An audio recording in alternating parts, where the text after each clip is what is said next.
Should FPL managers be building their Game Week 1 squads based around Erling Haaland or Mo Salah? In this video, I'm going to show you what those template teams look like for both Haaland and Salah, the pros and cons, and try to come to a conclusion on which premium player you should have in your Game Week 1 team. So as always, if you look forward to today's video, please do consider dropping a like and of course, smashing that subscribe button for daily fantasy content. Enough waffling, let's get into today's video. So before we fully deep dive into what them template teams actually look like, whether you're going for Mo Salah or Erling Haaland, I thought it was really important just to do a quick overview on the Haaland versus Salah debate, or whether you want both. So make sure you do stick around for this and later on in the video where we actually do a bit of a visual update on what those squads look like. But first and foremost, I want to cover off, I personally think owning either one of Haaland or Salah is super important. You definitely can do both, and we'll touch on that in a minute, but some people are talking about actually going without either Erling Haaland or Mo Salah, and I personally think that is quite a big mistake. Now, I do think there are some brilliant alternatives out there, but for me, when I look at the Man City team and the Liverpool team, I think we always just fall back on the default option of having one of those options available to us at all times, and it all comes down to captaincy. Historically, over the last 2 seasons, Erling Haaland or Mo Salah have just been the dominant forces when we're looking at captaincy options. They're one of the few options that give us guaranteed game time, fixture-proof players, and importantly, explosive options that can deliver double-digit returns. And we feel quite comfortable. We feel like a cozy blanket when we put the captaincy on a Haaland or a Mo Salah. I think going without either, with the fixtures that both have in those opening 6 game weeks, is going to be really dangerous territory for FPL managers. So I do really advise going for at least one of these 2 options in your FPL teams. Now, apart from that, a few people are actually looking to go for both options in their teams, and I have to sit here and say I am not ruling that out at all. My advice would be go and build a team with both Haaland and Salah in it, because it's going to take up over a quarter of your budget for just 2 players. And then it becomes very difficult to build a fully balanced team. But it is worth noting there are some good value options available. But I think when we come onto these template teams that I'm going to show you in a bit, you'll realise that you can still have a great team while owning either Haaland or Salah, who arguably are the 2 best options in the game. Quick overview here, because we are going to touch on this. If you go without Erling Haaland, you are going to save yourself a minimum of 6 million. The reason being is Haaland is priced at 15 million. The next most expensive forward is 9 million at Ollie Watkins. So regardless, if you go no Haaland, you are making a minimum saving of 6 million. If you go without Mo Salah, of course, he is the most expensive midfielder at 12.5.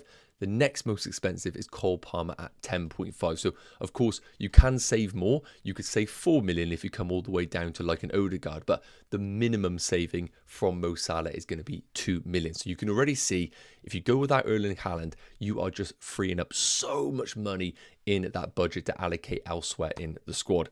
And finally, I need to cover this off. There is no right answer. This is the beauty of FPL this season. Whereas in previous times where I've done videos about the template team, it has been really obvious and quite boring, to be honest with you. I am looking at managers' teams right now and realising that there are going to be so many different variations of teams come game week 1, which is a great thing for the game. So I do need to emphasise there is no right answer here, but the purpose of this video is just to give you an idea of what those teams could look like so you can come to your own conclusion on which one you believe is the better team. So enough waffling, let's get into how these template teams look like to give you a bit of a visualisation of what you can and can't afford. So first off, we're going to kick things off with the Mo Salah template team. Now, it's worth noting, I love doing this when I am trying to build a team because it gives me a visual understanding of where we can actually afford players in specific areas. Now, of course, there are many different ways that you can change this team. You could take money out of the midfield to allocate into the defense. So this isn't the complete structure that you have to go for, but this is roughly what the template team is looking like and what a lot of managers are going towards if they have Mo Salah in their teams. And I do really like what you are getting with this side. So first and foremost, as I spoke about, if you go without Erling Haaland, you are straight away saving yourself £6 million, because as you can see, you go down to a 9 million forward, and that's going to give you so much money to spend elsewhere in this squad. So In terms of what managers are going for right now, the cheap goalkeeper still looks like the route to go for based on what we're seeing at a 4.5 million, followed by a 4 million goalkeeper backup. Again, you can change this based on what you want. Of course, going without Haaland means that you have a bit more flexibility in this squad with more money available to you. The first big benefit of going with Mo Salah is that with that cash, you can allocate that to a premium defender or two. So in this draft, we have got the 7 million option, which inevitably is going to be Trent, and we will come on to those player examples in a minute. You can also have comfortably another premium alongside that at 6 million while maintaining rotating 4.5 million defenders. And I think there's enough value this season in the 4 million defenders to keep one of those as your fifth defender. So what I like with the Mo Salah draft defensively is we have a really nice balance. With the defenders this season, clean sheets first and foremost is going to be your avenue to points, because obviously with the bonus points, every goal conceded there getting negative points, which is not ideal. So getting those clean sheets early doors is really, really important. And what I do like is having those rotating 4.5 million defenders who we know are great value this year, where you can get the best fixture each and every week. You're not being stretched through your budget to have 2 4 million defenders, for example, where realistically clean sheets might be hard to come by. Moving into that midfield, and again, because of the money that is available to us, we can have players at each and every price point. So of course you have the most expensive option in Mo Salah, followed by a 9.5 if you want to, 7.5 and 2 6.5 million options. Of course, again, we're going to come on to those players available to us, but there are some great value midfielders in the game. And I do think having a player at each particular price point is really beneficial because, for example, if a 10 million player was to emerge as the go-to pick, instead of having to wildcard your team, you already have a placeholder around that price that you can upgrade with a downgrade in another area. So I think that's really important. Some teams that I've looked at have a really expensive player and then about 6 million between that and the next player. And if a player emerges in that middle ground, it's very difficult to get to that player unless you sell the top premium, which is never ideal. Finally, in terms of the forwards, of course, we are getting a bit of a power front three here with the 9 million option, 8.5 million option, and the 5.5 million forward. Now, again, there are definitely different ways that you can build this template team, but this is roughly what managers are going with if they're going for a Mo Salah draft. I think they know there is enough value in those 5.5 to 6 million forwards to justify having that as their third forward, to really allocate the money where the true value is in the midfield line. So let's take a look at what this team could look like with those specific players and their roles, and a few different changes that you could make before we come on to the Haaland template team. So to give you a bit of a visual representation of what you can afford as a Game Week 1 draft, here are some of the players available to you if you were to go with Mo Salah as your premium player. So defensively, of course, we can get Trent alongside someone like a Vardy at 6 million. And we can get those rotating 4.5 millions, for example, a Dan Burn and a Konsa, or of course, that could be any sort of combination that you do want. But I really do think the 4.5s are offering brilliant value this season, that you can get the perfect rotation each and every week. And I think these are really good options for your FPL team. Now, looking at the midfield, what I do like about this is there truly is value between 6.5 and 7.5 million. I've currently got the combination of Gordon plus Nkunku and Kulusevski, but that could easily be Morgan Gibbs-White. There are loads of options available in this price range, and you are giving yourself the opportunity to have 3 of those options available to you, because I think there are going to be so many. We have Diego Jota at 7.5 million. We have Eze at 7 million. There is plenty of value, and it's worth noting with this draft, and why it is so brilliant having Mo Salah in it and not Erling Haaland, is the flexibility available to you. Even though I showed you what the template structure is looking like, the flexibility in this draft is its true value. So for example, with this draft here, if you felt that maybe the 5.5 million option Hudson-Odoi is the route to go for, you could downgrade someone like a Kulusevski, save yourself 1 million, and then upgrade someone like a Phil Foden to a Son, or maybe even a Cole Palmer in your squads. And straight away, you are getting a well-balanced squad with a couple of premiums in that midfield. Also, in terms of the forwards, I think Watkins and Isak is pretty guaranteed if you were to go without Erling Haaland. But if you looked at João Pedro and thought to yourself, I want to upgrade that to maybe an 8 million, I do think the value is available to you in this squad. For example, you could downgrade Kulusevski to a Rodgers and give yourself 1.5 million to upgrade. And you could also take some money out of the defense if you wanted to make that upgrade necessary. I personally think there's enough value in those forwards at 5.5 to 6 to justify it being your third forward, regardless of which template you are going for. But with this draft here and a bit of a visual representation, you can see that flexibility is your ally with this template. You can upgrade certain areas and downgrade others to give you those premiums where you want it. And that's why I really like the Mo Salah draft. That 6 million saving going without Erling Haaland just emphasizes the power in each position that you can have. And I really do think that this is going to be key when managers are deciding which template to go for. So it's only right we take a look at a Haaland template team to see which one you truly prefer. So moving into the Erling Haaland template team, and of course we are allocating a lot more money to a specific player in Erling Haaland to what we are doing with that Salah template team. As I discussed, if you go without Mo Salah, you are at least giving yourself 2 million saving if you were to go to Cole Palmer, and then of course you are saving more and more money the lower down you go in the price range. So again, this isn't completely set in stone how you should structure your team. There are different avenues that you can go for, but this is roughly what the community are going for if they're going for an Erling Haaland draft. So again, keeping it cheap and cheerful with the goalkeepers, I still think that is the route to go for, unless you are going for an early wildcard where you can really spend the money on a 5.5 million rare, knowing you're only having him for a couple of game weeks. Otherwise, I don't think the value is there in the goalkeepers to justify paying big bucks for them. In terms of the defenders, and this is the first question mark that I would say about the structure and why there is still flexibility going with the Haaland draft. I've seen a lot of teams going for the double premium strategy of having 2 6 million defenders, most likely a Saliba and a Vardial. But it's worth noting, if you're looking at this team, maybe the midfield, thinking to yourself, there isn't much value there. You can always downgrade one of those 6 millions and bring in another 4.5 million defender for your teams. And then you could use that 1.5 million to upgrade potentially the midfield, which would be my recommendation if you were going to do so. But this is currently what the template is looking like. One 4.5 million option and then 2 rotating 4 million defenders. And again, we will come on to an example of what those defenders could look like in your respective teams. But of course, first and foremost, when we're looking at this draft compared to the Mo Salah one, you can see we're having to take a little bit of money out of the defense. You can't really get yourself a Trent at 7 million unless you make real sacrifices elsewhere in your team.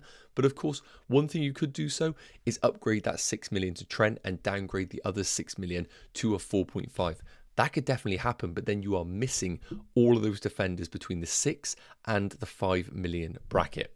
Moving into those midfielders, and of course, we are coming down to the 10 million, but this could easily be the 10.5 if you felt Cole Palmer was ready and raring to go for game week 1.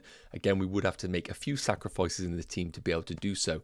But I still think you get good coverage in each and every price point. You can get an 8.5 million, whether that be Bruno Fernandes or Odegaard. You can keep that 7.5 or 7 million option. Get a piece of that 6.5 million bracket, which you've already highlighted is great value. And also a 5 million option, which again, there are plenty available, whether it be Rodgers at Aston Villa or Man United's Ahmad. So I don't think it is the end of the world actually having a 5 million midfielder in your teams. And in terms of the front line, very similar, if not better, to the Mo Salah one. We are basically just changing Watkins to be Haaland. We've got the 8.5 million, which, surprise, surprise, is going to be Alexander Isak. And then we've got a 6 million forward here. The reason why we're spending a little bit more on this on the forward is because likely we're going to have to change between formations, being a 3-5-2 or a 3-4-3 formation. But once again, if you felt that you wanted to commit to a particular formation, what you could do here is downgrade that 6 million to a 4.5. Just have Erling Haaland and Alexander Isak as your front two, and allocate that 1.5 million maybe to improve one of the midfielders to a 6.5. And straight away, the squad looks really strong. So this is what the template team is looking like. As I mentioned, there are different ways that you can structure it, and that is going to depend on your preference. Let's move into how these players would actually look to get a comparison between the Haaland team and the Mo Salah team. So taking a look at what actual players we can afford with this Erling Haaland team. I'm not going to touch on the goalkeepers because we've already addressed those in the previous section. But in terms of the defenders, as I've spoken about, we can definitely take money out of this defense if you want to and upgrade it in particular areas. But I think it'd be really important to actually understand where the value is going to be if you are going to go for an Erling Haaland draft. So again, you've got yourselves Saliba and Vardy out at 6 million. And I actually think that's a good investment because the opening fixtures for these teams respectively are good. And what you can do then is know that you're going to start them each and every week. And then you're just going to have one of the following three in your starting 11, whether that be a 4.5 in Dan Burn, a 4 million in Harwood Bellis, or a 4 million in Barco. Whereas in the Mo Salah draft, we had two 4.5 million defenders rotating. I do actually think there is some value this season in the 4 million defenders in Harwood Bellis and Barco. So even though Haaland, we are actually got to spend 6 million more on him, there is actually a brilliant rotation here of having a 4.5 and two 4 million defenders. So I don't think you need to panic with the fact that you don't have two 4.5 million defenders. I think you maybe just pick the best one in those opening 6 game weeks that rotate really well with the two 4 million. So there definitely is value to be had in the defence. Moving into that midfield, as we've spoken about, this midfield can look different ways depending on what structure you want to go for. But Son at 10 million, yes, we're not having the best player in Mo Salah, but I do think Son has the explosive nature to maybe match a Mo Salah in those opening game weeks. We know exactly what we are getting with Son. We get a piece of that 8.5 in Odegaard, as we mentioned. The only problem here, of course, is that we don't have that little gap between 8.5 and 10, but we can make that happen if we wanted to by downgrading certain areas in this team. Like I said, realistically, the value is coming out of the defence or that third forward if we want to improve this midfield. Gordon at 7.5, but again, this is just a placeholder. This could come down to an Eze if you wanted to free up 0.5 million. In Nkunku at 6.5, I think it's really important to have that player at 6.5, regardless of a Salah or Haaland draft. And finally, the one that I want to touch on right now is that fifth midfielder. So whereas with the Mo Salah team, we've got 5 powerful midfielders, I do think there's value this season between 5 and 5.5 million. Now, I think 4.5 million midfielders are terrible this year.